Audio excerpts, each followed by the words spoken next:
మిత్రులారా, ఈరోజు మన ఆయిల్ ఫామ్ తోటకు వచ్చినాం. ఇది మనం ఒక 15 రోజుల కింద జిలుగు జనుము దున్నిచ్చిన. అంటే దున్నిచ్చుడు అంటే భూమి మీద పండబెట్టిన అంతే. చూడొచ్చు, మొత్తం మురిగి ఎండిపోయినాయి ఈ వర్షాలకు, మధ్యన కొట్టిన వర్షాలకు. చూడండి మిత్రులారా, ఎక్కడెక్కడ మిగిలిపోయినాయి చూడండి, ఎంత పెద్దగా అయినవి. దాదాపు 15 ఫీట్లు ఉన్నాయి ఒక్కొక్కటి. ఇది మొత్తం పండబెట్టిన. రూటావేటర్ను నడపకుండా ఖాళీ ఉత్తగా దింపి భూమి పైన పండబెట్టుట్లా మొత్తం ఎండిపోయినాయి. ఎండిపోయి ఇది మురిగి ఆ చెదలు పట్టి గుమ్మ తయారవుతుంది భూమిలా. అలాగే వానపాములు ఎక్కడున్న వానపాములు పైకి వస్తాయి, మొత్తం అవి గుల్లపరుస్తాయి భూమిని. అలాగే ఈ ఎక్కడైతే మనం దీన్ని ఇరగొచ్చినామో ఆ మొదలు అన్ననే మురిగిపోయి గుల్లగా ఉంటుంది. వాన కొట్టినట్టును నీళ్ళు ఈ భూమి పైననే ఉంటాయి. చూడవచ్చు మిత్రులారా ఎట్లున్నాయో ఈ మన ఆయిల్ పామ్ మొక్కలు.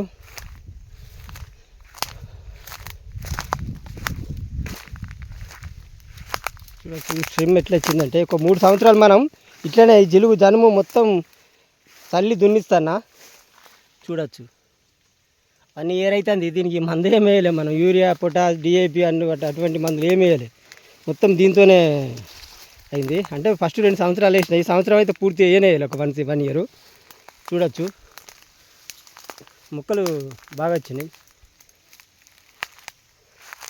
ఇది మొత్తం పండబెట్టిన భూమి పైన. ఈ 3 సంవత్సరాల తర్వాత మనం భూమిని దున్నాం. ఈ కలుపు మాత్రం విపరీతంగా వస్తుంది. గొర్రెలు మేకలు మేపియాలి. అవసరం అనుకుంటే మధ్యలో ఒక రెండు సార్లు పంపించాలి రూటావేటర్ను. మనం ఎక్కడైతే కొమ్మలు ఉంటే అక్కడాక దున్నద్దు. దీని ఏర్లు పైన ఉంటాయి కాబట్టి ఏర్లు కట్టాయి, మొక్కలకు డిస్టర్బెన్స్ అవుతుంది వాటి ఎదుగుదలకు.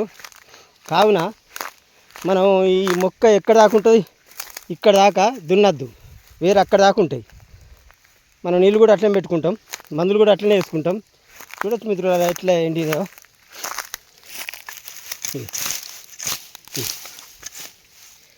ఇంత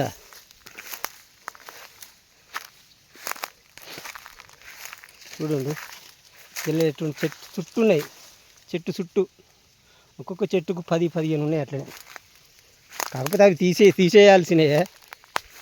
మనం ఈ 40 రోజులు ఇవి పెంచే వరకు 60 రోజులు అవి మొత్తం 30 రోజులు, మొత్తం 90 రోజులు అట్లనే పెంచుకొని దున్ని చేసే వరకే దాదాపు 3 నెలలు అయింది. ఇప్పుడు మనకు నీళ్ళు వాటర్ ఎక్కువ ఉన్నాయి బావిలా. ఇగో ఇట్లా మనం వదిలితే ఇవి వాటర్ చుట్టూ అక్కడక్కడ పోసుకుంటుంటే ఇట్లా మనకు పదను ఉంటుంది. ఎప్పటికీ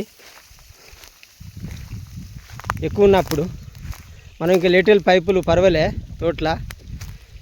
ఒక్కసారి రూటావేటరు మధ్యలో కొట్టించి రూటావేటర్ నడిపించి మళ్ళీ పైపులు వరుసుడు జరుగుతుంది. చూడవచ్చు మన ఆయిల్ పామ్ తోట మిత్రులారా. దాదాపు 1 నెల 2 నెలలు అటు ఇటు అని 3 సంవత్సరాలు అవుతుంది. మనం ఇక పంటకు వదిలేయడమే ఒకసారి తీసి. ఇది ఎర్ర గడ్డ ఇది. ఈ గడ్డకు కొద్దిగా చెట్లు మామూలుగా పెరిగినాయి, అటు కిందికి మాత్రం విపరీతం పెద్ద పెరిగినాయి. ఇది గడ్డ ఉట్లా, ఇక్కడ నీళ్లు నిలివాయి, అక్కడ నీళ్లు నిలుతాయి పెరిగినాయి. ఈ జిలుగు జనం పోతుంటేనే ఇది ఇంత పెరిగినాయి. ఇంత మళ్ళీ కిందికి పోతే మళ్ళీ బ్రహ్మాండంగా పెరిగినాయి. ఇది గడ్డ మీద ఉన్నట్లా గ్రోతు తేడా ఏర్పడుతుంది మనకు. మిత్రులారా చూడవచ్చు, మనం కిందికి పోతే అట్లా చెట్లు బలంగా పెరిగినాయి. చూడవచ్చు మిత్రులారా, మన ఆయిల్ పామ్ తోట 8 ఎకరాలు. మనకు నీళ్ళు మన బావి అక్కడ ఉంటుంది. బావి మీద మనం ఏం చేస్తున్నాం, గుట్ట నీళ్ళు వస్తాయి. దాదాపు ఒక 200-300 ఫీట్ల కాలువ 20 ఫీట్ల లోతుతో తీసిన. నీళ్ళు విపరీతంగా ఉన్నాయి. మనకు చేపలు కూడా వస్తాయి ఇలా. హుసేన్ మియా బావిది చూడవచ్చు మిత్రులారా, ఇలా నీళ్ళు నిలిచినాయి. ఇదంతా దూల్దుమ్మ చెట్లు అవంతా తీగ వారినాయి. మనం ఎక్కువ గడ్డి మందు ఉపయోగించకపోవట్లా అట్లా విరిగినాయి. చూడొచ్చు మిత్రులారా, చెట్టు స్ట్రెమ్ మాత్రం అనుకున్నంత బ్రహ్మాండంగా వచ్చినాయి. కొద్దిగా చెట్లు ఉన్నాయి, సాగు చేయాలి గెలలు తీసేటప్పుడు. మిత్రులారా, ఆయిల్ పామ్ తోట ఒక్క 3 సంవత్సరాలు కష్టపడితే మాత్రం 30 ఏళ్ళ ఆదాయం ఉంటుంది, 30 ఏళ్ళ రాబడి. కష్టానికి తగ్గ ఫలితం ఖచ్చితంగా ఉంటుంది. ఒక 3 సంవత్సరాలు మాత్రం చిన్నపిల్లలు కాపాడినట్టు కాపాడాలి మన ఆయిల్ పామ్ చెట్లను. మిత్రులారా, ఈ జిలుగుదనం పోసి పెంచి భూమిని ఆరోగ్యంగా తయారు చేయాలి ఫస్ట్ మనం. ఇప్పుడు కానీ తయారు చేస్తే ఆటోమేటిక్గా మన భూమి మంచిగా చేస్తుంది. ధన్యవాదాలు మిత్రులారా.